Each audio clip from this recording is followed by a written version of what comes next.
하나님의 말씀 누가복음 1장 1절부터 4절입니다. 제가 봉독합니다. 우리 중에 이루어진 사실에 대하여 처음부터 목격자와 말씀에 일꾼 된 자들이 전하여 준 그대로 내력을 저술하려고 붓을 든 사람이 많은지라. 그 모든 일을 근원부터 자세히 미루어 살핀 나도 데오빌로 각하에게 차례대로 써 보내는 것이 좋은 줄 알았노니 이는 각하가 알고 있는 바를 더 확실하게 하려 함이로라. 아멘. 오늘 말씀은 누가복음 1장 1절로 4절입니다. 우리 중에 이루어진 사실이라는 제목으로 우리가 함께 하나님의 말씀을 나누겠습니다. 오늘부터 우리는 누가복음을 읽어나가기 시작을 할 거예요. 누가복음 이제 강해가 시작이 되는데 오늘 본문은 누가복음의 서론이라고 할 수 있는 부분이에요. 서문이라고 해야 되겠죠. 누가복음을 전체를 이제 누가가 써 나가는 데 있어서 방향, 그리고 독자들, 그리고 이제 어떤 메시지를 전할 것이다라고 하는 그런 메시지를 이제 쓰는 거죠. 그래서 이 성경이 쓰여지던 고대 시대에는 보통 이제 두루마리로 된 이제 책들 이런 것들을 사용하던 시기이기도 하기 때문에 가장 먼저 책을 읽을 때 딱 펴서 제일 앞에 있는 몇 줄을 읽어요. 그랬을 때 흥미가 있고 이 책은 내가 읽을 만한 책이다 그러면 사람들이 쭉 읽게 되겠죠. 그렇기 때문에 이제 고대 시대에는 항상 가장 중요한 메시지 그거를 서문에 담습니다. 서문을 읽어보면 이 책이 어떤 책인 줄 알 수 있는 거죠. 누가복음이 특히 그런 부분이 있어요. 그래서 이 누가복음의 서문이라고 할 수 있는 1장 1절부터 4절까지의 메시지는 굉장히 헬라적인 문체로 굉장히 고상하게 쓰여진 그런 부분이다라고 우리가 이제 알 수가 있습니다. 1장 5절부터는 문체가 달라져요. 1장 5절부터 마지막까지는 문체가 달라져서 헬라어 성경인 70인역 성경이 있는데 그 70인역 성경에 맞춘 듯한 어떤 그런 용어와 그런 표현들을 사용하거든요. 그러니까 문체가 달라지죠. 그래서 이 서문이라고 하는 특별한 어떤 그런 부분들을 우리가 좀 가지고 말씀을 나눌 수 있어야 될 것 같아요. 1장 1절에 보면은 우리 중에 이루어진 사실에 대하여 라고 하는 그런 말이 있어요. 사실에 대하여. 우리 중에 이루어진 사실에 대하여. 그러니까 이제 누가가 이루어진 사실을 가지고 썼다는 얘기죠. 이루어진 사실을 가지고 썼다는 거예요. 그것을 처음부터 목격자와 말씀에 일꾼된 사람들이 전하여 준 그대로 내력을 저술하려고 붓을 든 사람들이 많은지라. 이루어진 사실들에 대한 증인들이 많잖아요. 예수님의 제자들이 있고요. 그렇죠? 이제 가룟 유다를 제외한 11명의 제자가 있고요. 70인의 또한 평신도 제자가 있고요. 3천여 명의 사람들이 있잖아요. 500여 형제들이 있고요. 이제 이런 예수님을 목격하고 예수님과 함께하고 예수님의 증인된 사람들이 수많은 사람들이 있어요. 이 사람들이 목격자들 그리고 그 목격된 것에 대한 하나님의 말씀의 일꾼들이 이루어진 사실에 대한 많은 기록들을 해냈어요. 그래서 많은 책들이 있습니다. 많은 책들이 나왔습니다. 물론 우리에게 전해지는 것은 사복음서가 전부이지만 그 당시에는 많은 조각들이 있었다는 거죠. 그런 어떤 일들이 많은데 누가는 그런 모든 일들에 대해서 그 모든 일들을 다 살펴본 겁니다. 다 살펴보고 근원부터 자세히 미루어 살폈어요. 그리고 그것을 데오빌로 각하에게, 데오빌로라고 하는 사람, 데오빌로라고 지칭되는 어떤 무리, 어떤 사람들에게 전해주기 위해서 이 성경을 쓴 것이지요. 그리고 이 성경을 쓰는 목적은 4절에 정확하게 나옵니다. 이는 각하가 알고 있는 바를 더 확실하게 하려 합니다. 알고 있는 바를 더 확실하게 하려 합니다. 라고 얘기를 해요. 확신을 주기 위해서예요. 알고 있기는 한데 확신을 하지 못하는 그 부분에 대해서 확신을 할 수 있도록 하기 위해서. 안다는 말이 무슨 말입니까? 우리 어린이들 한번 생각해 보세요. 안다는 말은 무슨 말일까요? 안다는 말. 책을 읽어서 그 내용을 알았어요. 그럼 내가 안다 그렇게 얘기하죠. 그렇죠? 지식을 배웠으면 안다고 얘기할 수 있겠죠. 그런데 오늘 본문에 나오는 누가가 이야기하는 데오빌로 각하가 알고 있는 바를 더 확실하게 하려 한다라고 했을 때 이 안다는 말은 단순한 지식만 얘기하는 게 아니에요. 지식을 포함한 무엇입니까? 우리의 마음으로 또 알게 되는 거예요. 이성으로 아는 것뿐만이 아니라 마음으로도 알게 되는 거. 이거는요, 그냥 단순히 머리로만 아는 것을 뛰어넘는 거예요. 하나님을 만나서 알고, 경험해서 알고, 마음으로 알게 되는 것까지를 포함하는 거예요. 그래서 우리는 이 누가복음을 읽을 때, 이 누가의 말과 같이, 이 누가의 어떤 메시지와 같이, 우리는 그리스도를 알고, 우리 중에 이루어진 사실을 머리로 알 뿐만이 아니라, 우리의 삶으로, 우리의 마음으로, 우리의 전 인격으로 알아가는 그런 복이 있어야 될 거예요. 그런 은혜를 누리시길 바랍니다. 아멘. 누가복음이 왜 기록됐습니까? 이 누가복음의 기록의 이유를 우리가 좀 생각을 해봐야 되겠죠. 이 누가복음을 보낸 누가는 누구에게 이 누가복음을 보냈죠? 데오빌로라고 하는 사람에게 보냈어요. 1장 3절에 나오죠. 데오빌로 각하에게 라고 하는 그런 표현을 써요. 이 데오빌로라는 사람은 누구냐면, 이 데오빌로, 이건 이제 두 가지 단어가 합쳐진 단어인데, 데오스, 필레오라고 하는 두 단어를 합친 거예요. 데오스는 하나님이라는 뜻이고, 필레오는 우정, 뭐 이런 뜻이기도 하고, 이제 우정에 가까운 사랑을 표현하기도 하지요. 그래서 이 데오빌로라고 하는 말 자체는 하나님이 사랑하는 사람이라는 뜻이에요. 하나님이 사랑하는 사람. 하나님의 사랑하는 사람에게 보내는 편지라는 거예요. 또 이제 필레오라는 말을 우정이라는 단어, 친하게 되어지는 그런 단어로 이렇게 생각을 한다면 하나님과 친해지는 사람이라는 뜻이기도 합니다. 이 사람은 어떤 사람이냐면 각하예요. 각하. 이 각하라는 단어를 썼다는 것은 굉장히 지체 높은 사람을 표현할 때 그렇게 표현을 하죠. 데오빌로 각하요 했을 때. 이 각하라는 말은 어떤 로마의 고급 관리일 수도 있고요. 그렇지 않으면 그냥 뭐 높은 사람, 뭐 교육 많이 받은 계층의 사람이라든지 아니면 많은 부를 소유하고 있는 사람, 이런 사람에게도 각하라는 단어를 쓰기도 합니다. 이제 그런 사람이에요. 하나님의 사랑하는 사람으로서 높은 사람에게 보내는 편지다라고 생각하면 돼요. 하지만 꼭 이것이 특정한 사람인 것은 아니에요. 어떤 특정한 한 사람이라고 생각하지 않아도 돼요. 이 누가복음 자체는 이 데오빌로 각하라는 분에게 헌정을 이제 전해드리는 어떤 그런 글이기도 하지만, 이거는 일종의 뭐라 그럴까요? 책을 쓰고 난 다음에 그 책을 누구에게 헌정한다라고 하는 그런 표현으로 그 책에 가치를 두기도 하거든요.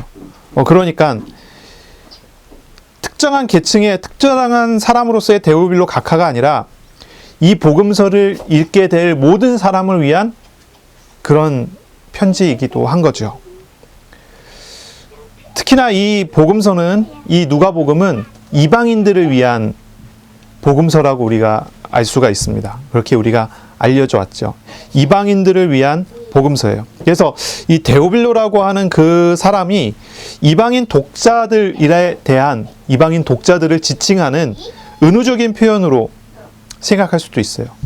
저는 이제 특정한 사람일 수도 있고, 이방인 독자라고 하는 그 우리를 포함하는, 우리 지금 현대 우리를 포함하는 이방인 독자들이라고 우리가 그 은유적인 표현으로 받아들일 수 있다라고 생각을 해요. 이 말씀은 2000년 그 당시의 말씀이 뿐만이 아니라 지금도 살아있는 하나님의 말씀으로서 지금도 복음을 듣고 받는 자의 생명을 구원하는 생명의 말씀이기도 합니다. 그래서 우리가 이 말씀을 읽을 때 나에게 주시는 말씀으로 읽을 수 있어야 되겠죠. 누가복음을 왜 썼을까요? 누가가 이걸 왜 썼을까요? 많은 복음서들이 있다고 했잖아요. 많은 복음서가 있어요. 다 없어졌지만 많은 복음서들이 있었어요. 근데 왜 이 누가복음을 썼을까요? 그것은 교회 안팎에 일어나고 있는 여러 가지 어려움에 대한 해설이고 해답이 되는 거죠. 교회 안에는 적그리스도들이 일어납니다. 보통 이 누가복음은 언제 써졌냐라고 했을 때 두 가지 정도 견해로 봐요.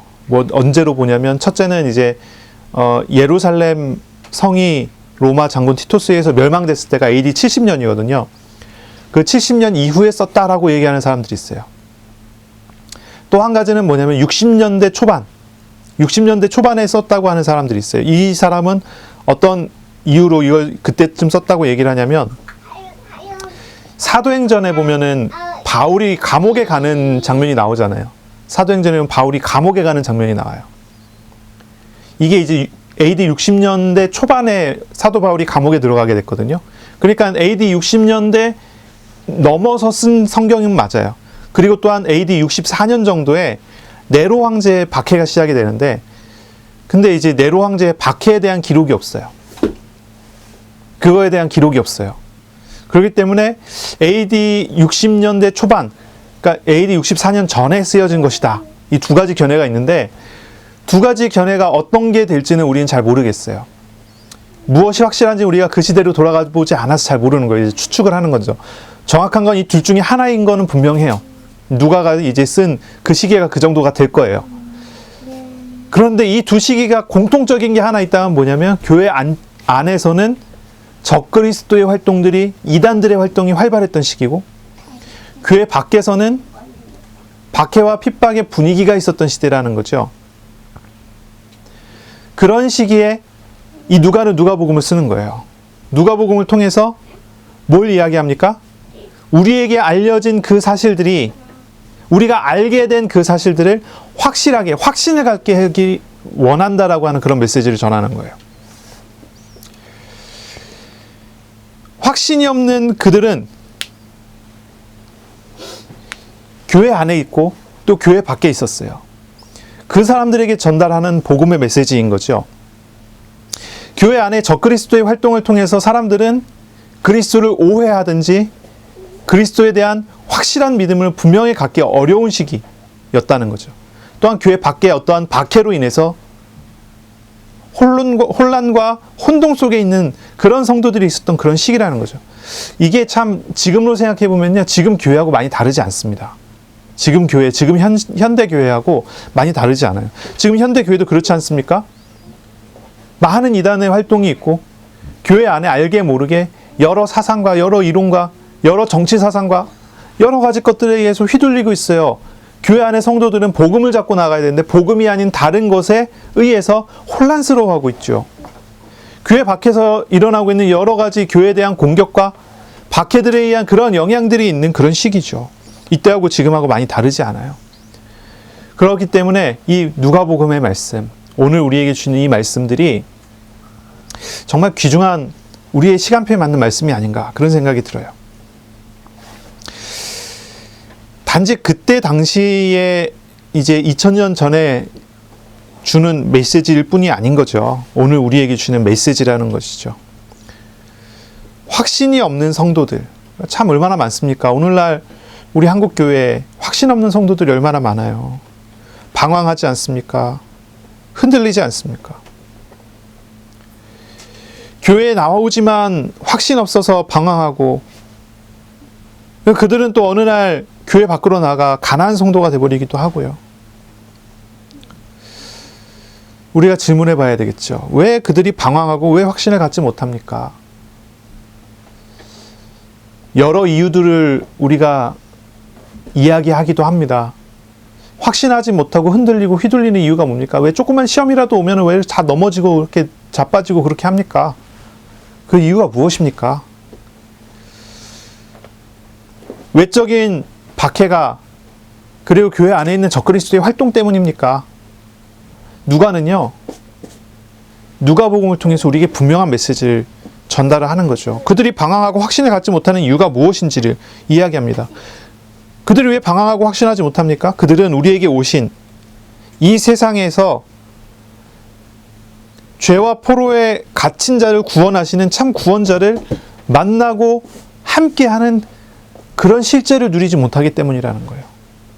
다시 말해서 하나님을 인격적으로 만나서 교제하고 함께하는 비밀이 있지 않기 때문이라는 거예요. 그러니 방황하고 혼돈하고 확신 없는 그런 삶을 산다는 것이죠. 실제로 그렇습니다.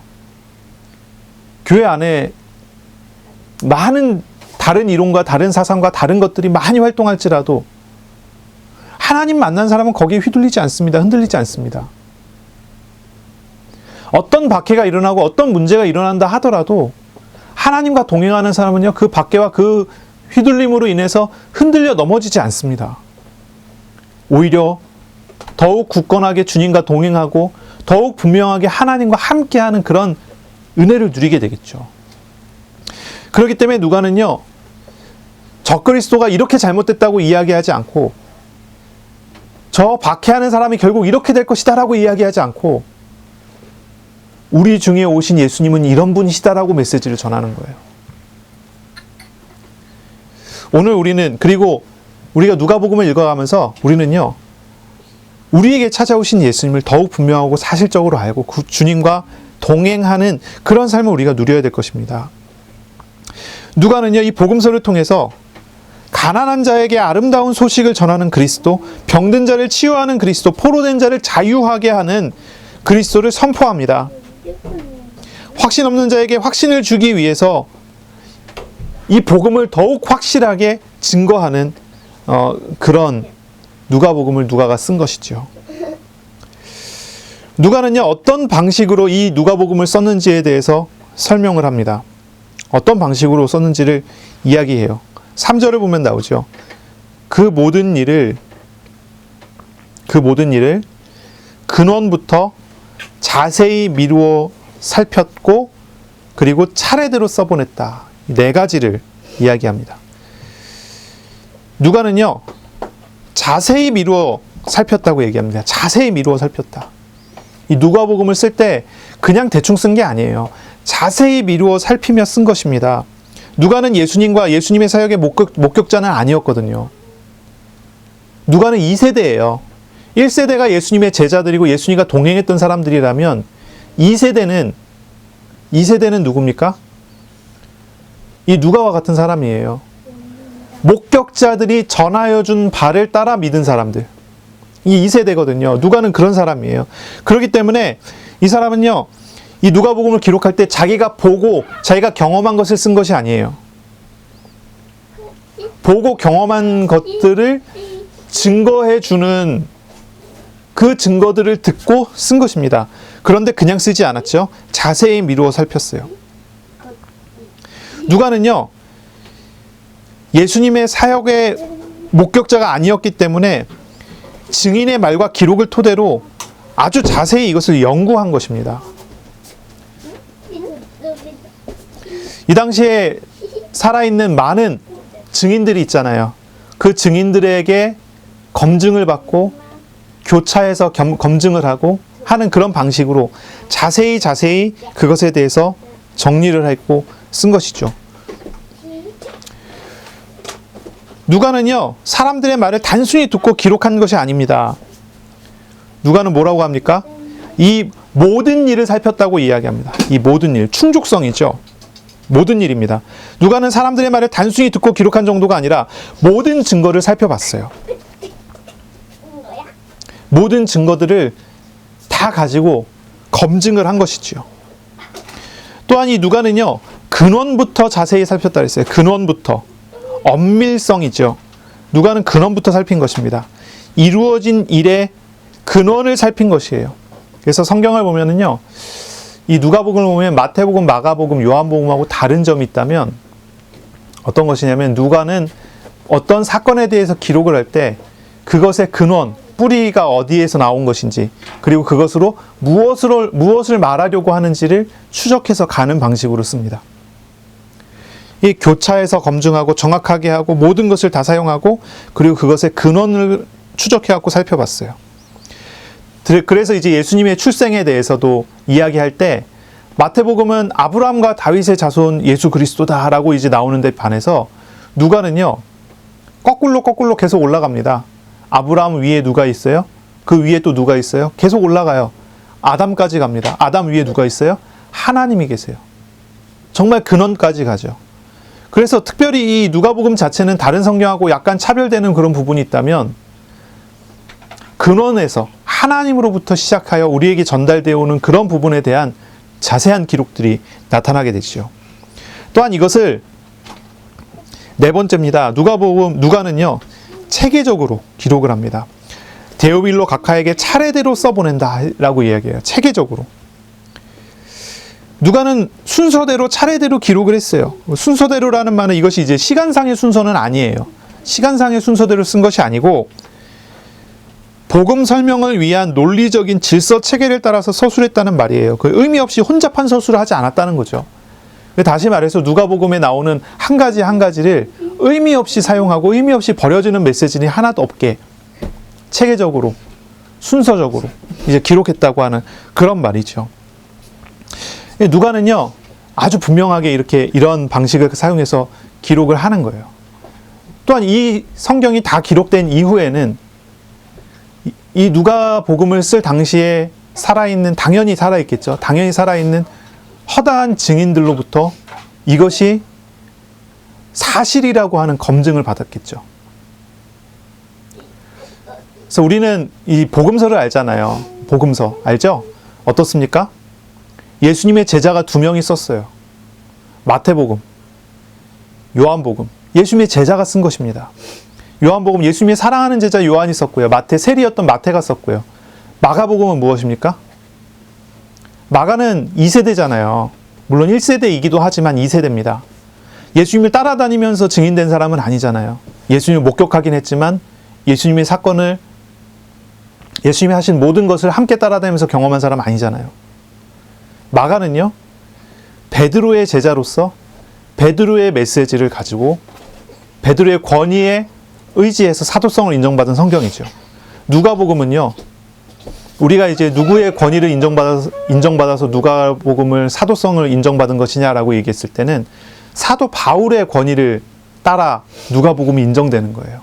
사도 바울과 함께 복음 운동을 하고 함께 했던 여행 동역자고 또한 이제 수리아 안디옥 교회의 지도자로서 이 누가라는 사람이 이제 존재를 했거든요. 이제 그런 부분들이 있습니다. 그래서 이 누가복음은 이러한 기록의 원리를 따라 누가가 스스로 기록했음을 밝히는 것이지요. 그럼 우리가 여기서 한 가지를 더 생각을 해볼 필요가 있어요. 그러면요, 이 기록들을 우리가 사실로 받아들이면 되는 걸까요? 말이 조금 이상한가요? 누가복음을 읽을 때 누가는 이것이 사실이다, 이것이 정확한 사실이고 이건 틀림없는 사실이라고 하는 그것을 가지고 누가가 기록을 했어요. 그럼 우리 받아들이고 이걸 읽는 우리들은 어떻게 이걸 읽어야 될까요? 이런 질문을 우리가 조금 할 필요가 있어요. 어떻게 읽어야 될까? 어떻게 읽어야 될까? 18세기에 계몽주의가 일어나면서 계몽주의자들이 성경에 손을 댔어요. 이 사람들이 뭐라고 했냐면 성경은 과학적인, 수학적인 방식의 합리성을 가지고 해석을 해야 된다. 그래서 성경 안에 있는 과학적이지 않은 것들을 다 제거해 버려야 된다. 이 계몽주의의 영향을 받은 신학자들이 나왔는데 이 사람들을 계몽주의 신학자라고 불러요. 이 사람들은요, 결국 성경을 하나님의 말씀이 아니라 많은 종교 문서 중에 하나로 만들어버리고 성경은 하나님의 말씀으로서의 가치는 없고 단지 유대 종교를 설명하고 기독교 종교를 설명하는 그런 종교에 불과하다고 얘기를 해요.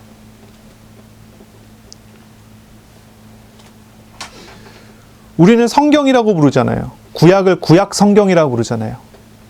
그렇죠? 우리가 구약 성경을 연구하는 사람들을 뭐라고 하냐면은 구약 성경 신학이라고 그러죠. 구약 신학이라고 그러죠. 그런데 이제 이런 영향을 받은 사람들이 구약 신학을 구약 학으로 바꿔버리는 거예요. 이제 신학이 아닌 거예요, 더 이상. 여기서 이제 조금 더 나간 사람들 어떻게 얘기하냐면 구약 학도 아니고 구약 문서로 나오는 거예요. 이런 식으로 이제 점점 이 성경에 대한 접근이 바뀌어지는 거죠. 성경을 통해서 하나님을 만나야 되는데 하나님을 제거하고 어떤 과학적인 방식을 가지고 뭔가를 설명하려고 드는 그런 식으로 이제 접근을 하는 거예요. 하지만 누가는 그런 식으로 쓴 것이 아니죠. 누가는 성령의 감동에 의해서 썼고 하나님의 말씀으로서 이것이 기록을 했어요. 우리는 이 성경을 읽을 때 이것이 사실인가 아닌가 어떤 과학적인 틀을 가지고 읽는 것이 아니에요. 우리는 이걸 어떻게 읽어야 됩니까? 기록된 사실을 통해 진리로 나아갈 수 있어야 돼요. 진리로 나아갈 수 있어야 돼요. 어떤 합리성을 가진 어떤 그런 생각보다 더 넓은 해석의 틀이 필요하죠. 우리를 만나주시는 하나님, 하나님의 주권, 하나님의 은혜, 그 안에서 이것이 읽어질 수가 있어야 되겠죠. 누가는요, 이 서술의 근거에 대해서 분명히 얘기합니다. 이 누가복음이 어디에서 나온 것인지를 분명히 얘기합니다. 누굽니까? 증인들입니다. 그리고 말씀의 일꾼들입니다. 이 증인들과 말씀의 일꾼들은 동일해요. 예수님의 제자들은 분명한 증인들이었어요. 그리고 이 증인들은 말씀의 일꾼이 되어 자기가 보고 듣고 알게 됐고 경험했던 모든 것을 전하는 말씀의 일꾼들이 됐어요. 그것을 따라 누가가 이루어진 일을 눈으로 목격한 사람으로부터 전하여진 것을 적었다는 거예요. 그리고 그 증인들로부터 치밀하게 검수를 받았죠. 이 서술은요, 단순한 지식에 대한 서술이 아니에요. 사람의 지식은 사람이 가지고 있는 죄 같은 문제, 우상의 문제, 영적인 어떤 그런 문제들을 해결할 길이 없어요. 고통과 지옥의 문제에서 영혼을 구원할 수 있는 능력이 없어요. 지식은 그렇습니다. 그런데 참 신기하죠. 참 놀랍죠. 이 서술들, 이 증인들이 전하여준 하나님의 말씀을 듣는 사람들의 변화, 그리고 전하여진 그 말씀을 또한 옮겨서 누가복음으로 기록하고 마태복음으로 기록하고 이 마가복음으로 기록한 그 말씀들을 읽으며 나타나는 변화들, 어떤 것입니까? 단순한 서술에서 나타나는 것이 아니라 진리를 발견하고 그 속에서 하나님을 만나는 그런 놀라운 일들이 있지 않습니까? 여러 사건들에 대한 단순한 진술은 사람들에게 어떤 영적인 가치도 없어요. 하지만 예수님의 제자 사도들의 진술을 통해서 사람들은 변화됐어요. 고통에 빠진 사람이 구원을 받았어요. 예수님이 증인된 베드로를 통해서, 베드로는 예수님의 증인됐거든요. 보고 경험하고 느꼈던 많은 것들이 있었습니다. 그것을 가지고 이제 말씀의 증인이 됩니다. 말씀이 증인된 베드로를 통해 나면서 하반신 장애받은 사람이 일어나 걷는 일이 벌어지고 죽은 사람이 살아난 일이 벌어지기도 했어요. 이 이루어진 일 자체는 단순한 사실이 아닌 거예요. 성령의 능력으로 선포될 때 구원하시는 능력이 있는 놀라운 복음이죠. 그것을 증거하고 정리하고 적는 것입니다. 그러니 우리가 이 말씀을 읽을 때 단순한 어떠한 과거에 있었던 사실로 듣는 것이 아니에요. 이 속에 나타나는, 이걸 통해서 우리에게 보여주시고 나타내시고 증거하시는 진리 대신 우리 하나님을 만날 수 있어야 되는 것이죠. 누가는 분명하게 이런 표현을 쓰는 거예요. 이루어진 일이 전하여진 것이다 라고 하는 그런 표현을 쓰는 거예요. 이루어진 일이 전하여졌다. 목격자인 사도들은 말씀을 선포하는 설교자가 됐어요. 그리고요, 이 말씀은 살아서 역사되게 됐어요. 히브리서 4장 12절에 하나님의 말씀은 살아있고 활력이 있어 좌우의 날선 어떤 검보다도 예리하여 혼과 영과 관절과 골수를 찔러 쪼개기까지 하며 또 마음의 생각과 뜻을 판단하나니 그랬습니다. 이 선포되는 하나님의 말씀들, 증인된 자들을 통해 말씀의 사역자들이 말씀을 선포했을 때 이 말씀은 살아있고 활력이 있어서 사람을 변화시키는 거예요. 사람의 영혼을 변화시키고 사람의 육신을 치유하는 일들이 벌어지고 나타나는 것이죠. 예수님의 목격자들은 이루어진 것을 눈으로 보았고 그들은 주님의 명령대로 그들이 받은 그대로 전했어요. 그리고 그 사실이 누가에 의해서 저술됨으로써 복음서가 되어 우리에게 오늘 전해지는 것이죠. 저와 여러분은요, 이 누가복음 말씀을 읽으면서 또 우리의 성경들을 읽어 나가면서 말씀하시는 하나님을 만나는 은혜가 있으시기를 바랍니다. 예수님께서는, 하나님께서는 2000년 전과도 다름없이 지금도 역사하시는 하나님이십니다. 예수님을 만나서 구원받고 동행했던 목격자들이 증인으로 전하는 자가, 말씀을 전하는 자들이 됐어요. 그리고 그들의 말씀을 듣는 사람들이 하나님을 만나게 됐고, 말씀하신 하나님을 만나게 됐고, 또 다른 증인이 됐어요. 우리가 이 말씀을 읽을 때 우리는요, 지식을 쌓는 것을 넘어야 돼요. 지식을 쌓고 있다라고 한다면 그건 실패한 거예요. 우리는 지식을 쌓는 사람으로 머물러서는 안 돼요. 우리는 지식을 쌓는 정도가 아니라 마음으로, 우리의 삶으로, 우리의 모든 것으로 하나님을 만나고, 그러므로 인해서 우리가 모든 것에서 구원을 받아 나아가는 그런 복이 있어야 돼요. 그런 은혜가 있으시기를 바랍니다. 아멘. 아멘. 자, 1절에 우리의 말씀을 보시면 우리 중에 이루어진 사실에 대하여 라고 합니다. 우리 중에 이루어진 사실에 대하여. 이 이루어진 사실은요, 복음 자체를 말하는 것입니다. 복음 자체를. 우리 중에 이루어진 많은 사실들이 있잖아요. 그런데 여기는 딱 하나를 얘기해요. 사실에 대하여. 이 단수 단어를 쓰거든요. 디에게시스라는 단수 단어를 쓰는데, 이 단수 단어를 쓰는 이유가 뭘까요? 많은 글들이 나왔어요. 많은 복음서들이 나왔지만 그 많은 복음서는 결국 한 가지를 얘기한다는 거예요. 이루어진 한 가지의 사실. 그렇기 때문에 여기를 단수 단어를 씁니다. 예수님께서 하신 많은 일들에 대하여 많은 복음서가 각자 썼다가 아니에요. 이루어진 한 일에 대하여 많은 학자들이 이것을 쓴 거예요. 조각조각이 있었겠죠. 그 많은 것들은 다 사라지고 지금 딱 4개의 복음서만 우리에게 전해지고 있어요. 그 이유는 무엇일까 생각해 보면 그 나머지들은 하나님의 말씀, 성경으로 인정받을 만한 책들이 아니었다는 거겠죠. 그거는 단순히 어떤 신앙서적, 우리가 지금 읽고 있는 신앙서적 같은 그런 내용이었다는 거겠죠.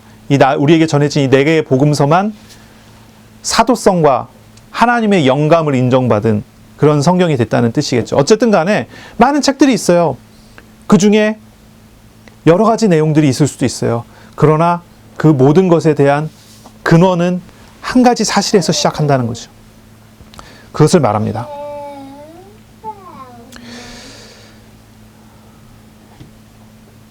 이루어진이라는 단어는 프렐로포레오라는 단어의 수동태 단어예요. 이루어진. 그래서 사실이 있는데, 한 가지의 사실이 있는데 그 한 가지의 사실은 수동태, 이루어진 사실이에요. 다시 말해서 누군가 한 것을 우리가 받아들이게 된 것이죠. 누구십니까? 하나님이에요. 하나님이 이루신 사실이에요. 이 하나님께서 이루신 사실, 하나님께서 행하신 일을 말합니다. 많은 복음서는 그걸 이야기해요. 하나님이 행하신 일을 말하는 겁니다. 그럼 우리에게 이루어진 하나님이 행하신 일은 무엇입니까? 우리가 누가복음을 읽어보면 하나님이 행하신 일을 찾을 수가 있죠.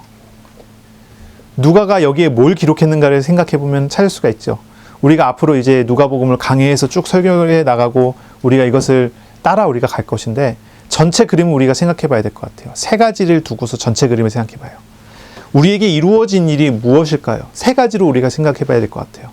첫째는 바로 예수님이십니다. 예수님. 우리에게 오신 그리스도, 하나님께서 이루시는 일들이 많이 있지만 그 많은 일들은 단 한 가지로 통합니다. 바로 우리에게 오시는 그리스도, 우리에게 오신 예수님입니다. 누가는요, 사람으로 우리에게 오신 하나님, 예수 그리스도를 증거하는 책입니다. 누가복음은 그리스도에 대해선 들어왔지만 그리스도를 만나서 구원을 얻고 그리스도와 동행하는 비밀을 모르는 성도에게 보내는 편지인 거예요. 그렇기 때문에 누가는요, 그리스도를 만나라고 하는 거예요. 그리스도를 만나라. 그리스도를 알고 영접하라는 거예요. 그리스도와 함께 하라는 거예요. 여러분은 이번 한 주간 기도할 때, 생활할 때 연약하고 가난한 우리의 마음에 찾아오시고 나를 구원하시고 나와 동행하시는 그리스도를 확실히 알아가도록 기도하시기를 바랍니다. 아멘. 아멘. 그리스도께서 나신 것, 그리스도께서 공생의 사역을 해 나가시는 것, 그리스도께서 고난을 당하시고 십자가에 죽으시고 부활하시고 성도와 함께 계시다 하늘로 승천해 가시는 것. 누가복음은요, 예수님에 대한 성경이에요. 예수님에 대한 기록이에요. 예수님에 대한 소개예요. 우리에게 예수님을 가르쳐줘요. 예수님이 어떤 분인지를 이야기해요. 가난한 자에게 아름다운 소식을 전하는 자다. 우리의 상처 입은 사람들을 치유하시는 치유자이시다. 모든 포로된 자에서 우리를 자유하게 하시는 왕이시라는 것을 설명하고 있어요.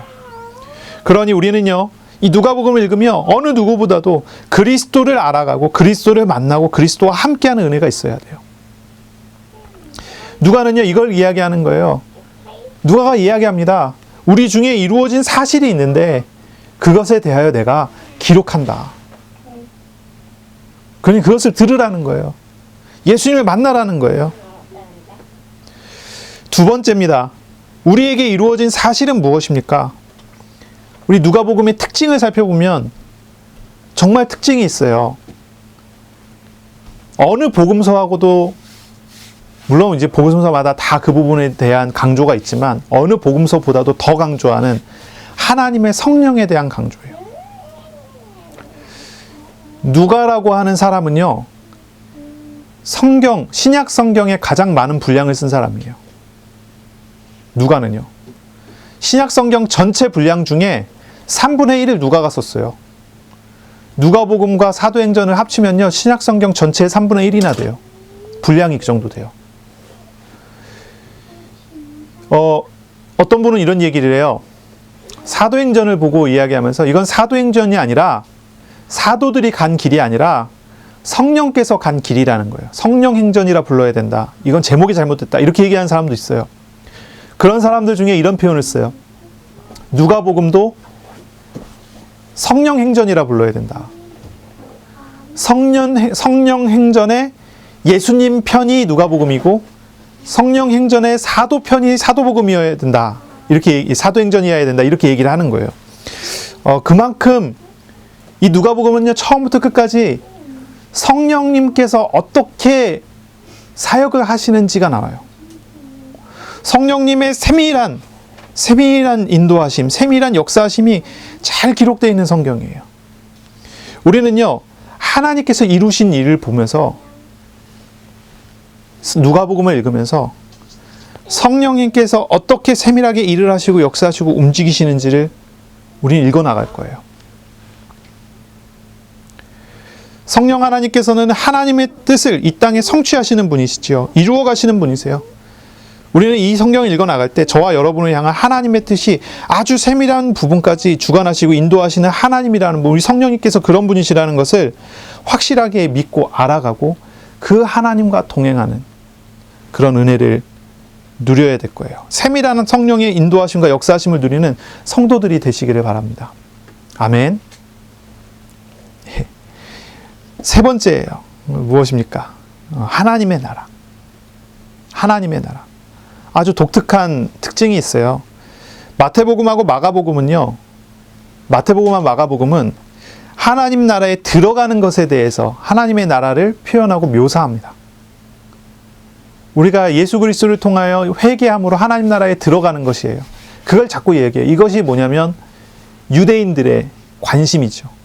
유대인들의 눈이죠. 유대인들을 향한 복음의 메시지겠죠. 그런데 누가복음은 달라요. 우리가 어떻게 하나님 나라에 들어가느냐, 회개해야 된다 이렇게 얘기하지 않습니다. 누가복음은 전혀 달라요. 어떻게 얘기합니까? 세상에 내려온 하나님의 나라, 세상에 임한 하나님의 나라의 통치, 역사, 이걸 이야기를 해요. 하나님의 통치가 이루어지는 하나님의 나라가 가난한 사람들에게 임했다는 걸 이야기를 해요. 하나님의 나라가 포로된 사람들에게 임했다고 얘기해요. 하나님의 나라가 상처 입어 울고 있는 자에게 내려왔다는 그런 표현을 써요. 그런 이야기를 해요. 하나님 나라가 어떻게 임했는지. 하나님이 행하신 일을 이야기하는데 하나님이 하나님 나라를 우리 가운데 주셨는데 그 하나님 나라가 어떻게 작용했는지 그걸 이야기를 하는 거예요. 누가가 만난 하나님, 누가가 만난 성령님, 누가가 만난 하나님의 나라의 통치, 그걸 이야기를 하는 거예요.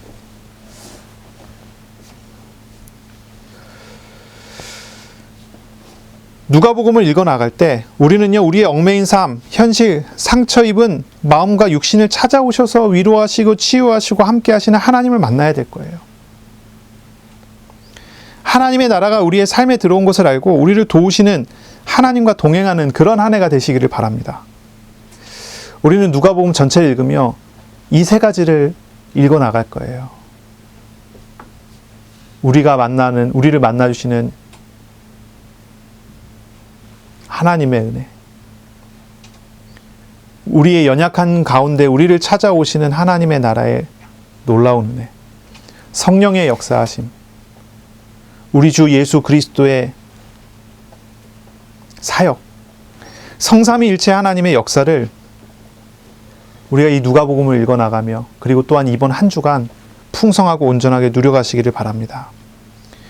우리는 이번 한 주간에 매일의 삶에 찾아오시는 예수님을 섬기시고요, 우리의 세밀한 부분까지 인도하시는 성령의 역사하심을 누리시고요, 하나님의 통치에 순종하는 그런 은혜, 그런 시간을 가지시기를 바랍니다.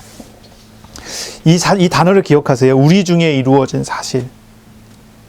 우리 중에 이루어진 사실.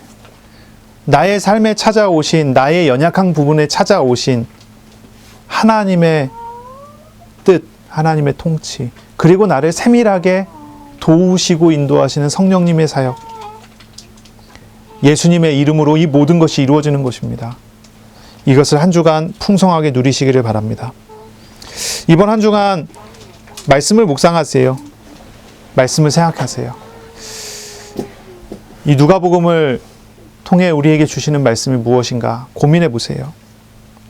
우리에게 이루어진 사실을 기억하시고 생각하시고 예수님을 묵상하고 성령님을 묵상하고 나의 연약함 가운데 찾아오신 예수님의 그 하나님의 나라를 묵상하세요. 말씀하신 하나님을 만나시길 바랍니다. 말씀하신 대로 우리의 삶에 행하시는 하나님과 동행하시길 바랍니다. 혹시라도 시험이나 갈등이나 불신앙이 일어난다면 더욱 하나님을 찾으세요. 더욱 하나님을 찾으세요. 누가복음이 왜 쓰였다 그랬죠?